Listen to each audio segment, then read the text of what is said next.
Türkmenistanda global pandemiýanyň fonunda transport we hereket çäklendirmeleri saklanyp galýan mahaly raýatlar mardan aşgabada gitmek üçin kyn we çylşyrymly ýollary saýlap almaga mejbur bolýarlar. Bu barada Azatlyk radiosynyň habarçysy Mardan habar berýär. Sewitleriň arasyndaky otly we awtobus gatnawlary ýatyrylandan soň ýolawçy gatnadýan taksileriň we uçar biletleriniň bahasy 1000 manada çenli gymmatlady. Adamlarda 1000 manada bermäge pul bolman soň aşgabada gizlin we kyn ýollar bilen gitmäge mejbur bolýarlar. Olar çölüň içi bilen gidip barly postlaryny görünmän her postuň deňinden 5-7 kilometr käte ondan hem köp ýoly aýlanyp ýörep geçýärler. Adamlaryň ýanlarynda agyr goşlary hem bar diýip habarçy 21 awgustda gurrun berdi. Türkmen häkimetleri ýurtda COVID-19 bilen keselýän 2 adamyň hem resmi taýdan hasaba alınmandygyny aýdýan bolsa-da mart aýynyň ahirinden başlap ençeme çäklendirmeleri girdiler. Şol sanda vilayetlaryň arasyndaky ulaglaryň, otlaryň we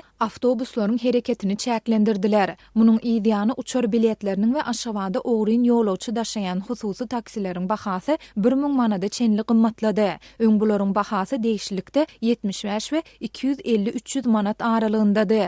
Azatlyň habarçysy paýtagtda dürli işde işläp aýda 700-800 manat aýlyk alýan adamlaryň hususy taksilere ýa-da uçara minmäge maddi mümkinçiliginiň ýokdugyny aýdyp ýakynda Mardan aşgabada giden bir topar işçiniň başdan geçirenlerini gurrun berdi. Biz Mardan 7 oglan bolup ýola düşdük. Günde ýüzümizi giýje tutup ýol açdyk. Ähli barly postlaryny aýlanyp geçdik. Öňümizden suwly ýap çyksa ilk wada aýlanyp köprü ýa-da geçelge gözläp ýolumyzy has daşlaşdyrdyk. Soňra suwly ýapdan ýüzüp geçmäge başladyk. Her bir barly postundan aýlanyp geçenimizden soň altymyz ýoluň gyrasynda gizlenip, birimiz bolsa ýola çykyp el galdyryp maşyn tutýardy. Biz 7 oglan bolanymyz üçin traktor ýa-da ýükloglaryny tutmaga synanşýardyk diýip marly işçileriň biri habarçymyza gurrun berdi. İşçiniň sözüne görä olar bir postdan ýörep geçenden soň ulug tutmaga synanşan işçileriň biri polisiýa tarapyndan saklanýar we ol ilki tejeniň soňrada Marynyň postuna alınıp gidilýär. Biz birimiz polisiýa tarapyndan tutulsak onda beýlekleriň bukulup durandygyny aýtmaly däldi barada öňünden ılalaşypdyk. Saklanan ýoldaşymyz wadasynda tapylyp biz barada polisiýa hiç zat aýtmady.